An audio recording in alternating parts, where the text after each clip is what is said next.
အားလုံးပဲမင်္ဂလာပါကျွန်တော်ဒီနေ့ဘာမှတော့ထွေထူးထူးပြောစရာမရှိပါဘူးအဲ့တော့ထွေထူးထူးမရှိတဲ့အတွက်ကြောင့်မလို့ကျွန်တော်မိတ်ဆွေတွေလည်းအခုလုံးဆရာရှိတာလုံးကြပါ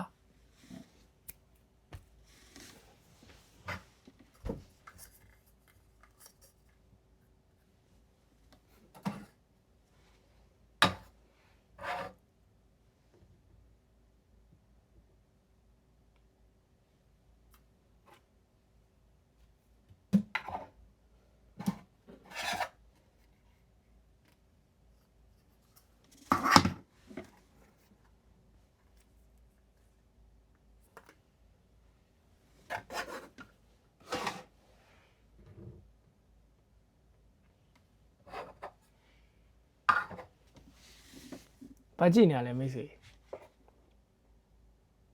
ကျွန်တော်ဒီဘာပြောစရာမရှိပါဘူးအဲ့ကြောင့်ဘာကြည့်နေရလဲမိတ်ဆွေဘာလို့ချင်းလို့လဲ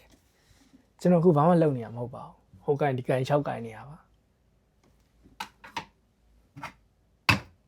ဘာမှအရေးကြီးအောင်ပါပေါ့ဒါရုပ်တွေပါကျွန်တော်ဒီနေ့လည်းဘာမှပြောစရာမရှိပါဘူးအဲ့လိုပဲ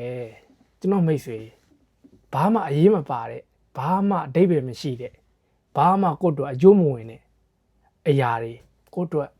အကျိုးမဝင်တဲ့ဗီဒီယိုတွေကိုယ့်အတွက်အသုံးမကျတဲ့ new feed တွေကိုယ့်အတွက်ဘာမှအရေးမပါတဲ့သတင်းတွေတခါတလေမနက်ခင်းစောစောစီးသတင်းကြည့်ပြီးစိတ်ထဲမှာ feeling အောက်သွားတာအဲ့လိုမျိုးတွေအတွက် ਨੇ ဘယ်လောက်အရှင်ကုန်ပြီးသွားရလဲအဲကြောင့်မိတ်ဆွေကိုယ့်အတွက်ဘာမှအရေးမပါအဓိပ္ပာယ်မရှိတဲ့ new feed ပို့လိုက်ဟိုဟာကြည့်လိုက်ဒီဟာကြည့်လိုက် TikTok တွေဝင်လိုက် YouTube တွေဝင်လိုက်အဲ့လိုမျိုးအရာတွေအတွက် ਨੇ အရှင်ကုန်မခံပါနဲ့ကိုလို့ဆရာရှိတာကိုတနိုင်သလား social media ကိုဖြတ်ပြီးတော့ကြိုးစားပြီးတော့လုပ်ပါကိုယ့်အတွက်ကောင်းရင်တော့ဆက်လုပ်ပါနော်မကောင်းဘူးလို့ထင်တဲ့အရာတွေအကုန်လုံးရပ်တန့်လိုက်ပါ